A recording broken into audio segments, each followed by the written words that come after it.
Hello everybody, this is Jess and I'm back with another video, and today I want to talk about internalizing criticism.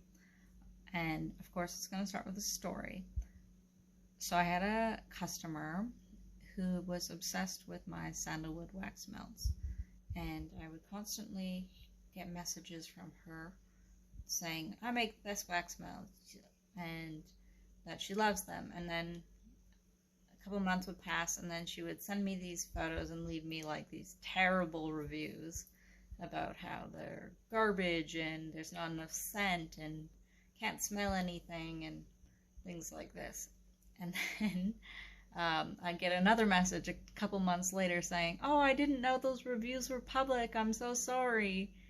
And so my initial reaction when I read that review was, okay, because I know my product and I know my quality and I know the general positive reviews that I get on the products. Okay, so I have all of that in one hand, and then I have this one other customer right here going, they're the worst ever.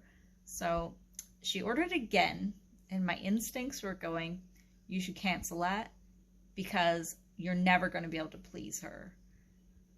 But I didn't. I humored her one last time.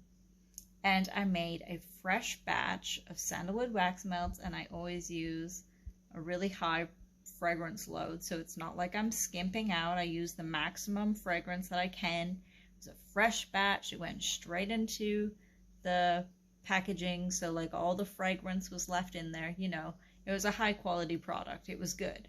There was nothing wrong with it at all. But do you think she liked it? No. It smelled like nothing. She was expecting her house to smell delicious sandalwood, and she was very disappointed. And she said, I explained to her, I said, there's nothing I can do. I made fresh batch. I made maximum fragrance. This is what the product is. And I know I didn't tell her that other people think it's awesome. Okay, because if you actually go read my reviews, the customers will say, these are the best sandalwood wax melts I've ever had. Not just one, multiple.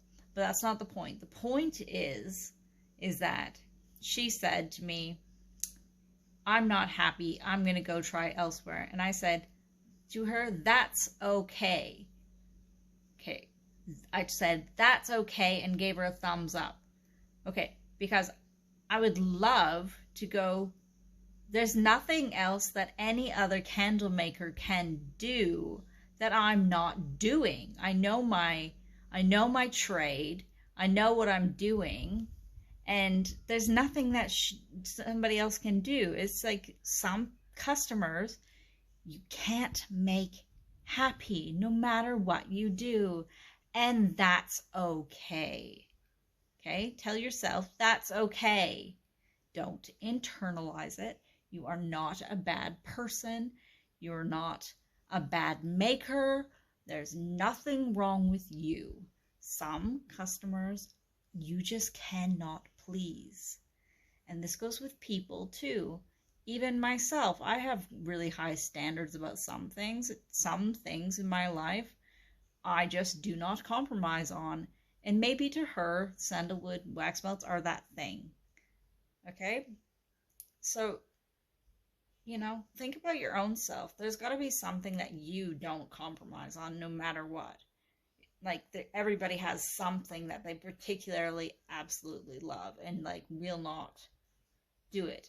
Like, go lower. I got lots of things. But the point of it is that it doesn't make you a bad seller, a bad maker, a bad artisan just because one customer isn't happy. Don't internalize it. It's okay. I'll be back next week with another tip. I hope this was helpful. Give it a like if it was. Have a great week, and I'll see you soon.